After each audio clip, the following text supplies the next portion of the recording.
Hi అండి. Welcome to Swathi vlogs అండి. Today నేను మా అక్క వాళ్ళ ఇంటికి వెళ్ళానండి. నేను వెళ్ళేసరికి పిజ్జా తయారు చేస్తుందండి. అరే అక్క, ఈ ప్రాసెస్ నేను యూట్యూబ్లో పెడతానని పెట్టానండి. అది కూడా మా అక్క ఆల్రెడీ కొన్ని ఐటమ్స్ కలిపేసింది, కొన్ని నాకు తెలియదు. అడుగుతున్నాను నేను అక్కని పక్క నుండి. ఏం లేదండి, డీమార్ట్లో దొరుకుతుందండి. ఇది ఒక స్లైస్ పిజ్జా. అవి 4 షేప్లో కట్ చేసుకోవాలండి. 15 రూపీస్కి ఒకటి దొరుకుతుందండి ఈ bread.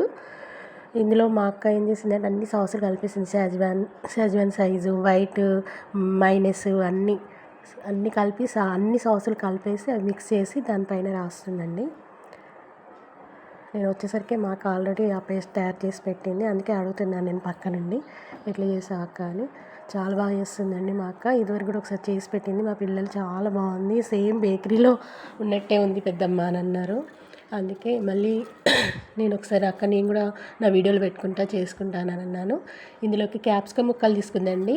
Green colour, yellow colour, onions, tomato అన్ని ముక్కలు మంచిగా తరిగేసి దానిపైన గార్నిష్ చేసుకోవాలండి.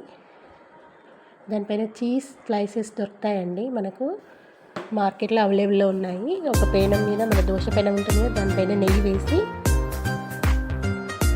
ఈ పిజ్జా స్లైసెస్ మనం గార్నిష్ చేసుకున్నది ఆ పైన పెట్టేసి దానిపైన పన్నీర్ ఉంటుంది కదా, పన్నీర్ ముక్క తీసుకొని దాన్ని మాంజర్ మీద గీరుకుంటే దానిపైన స్మాష్ చేసుకోవాలండి.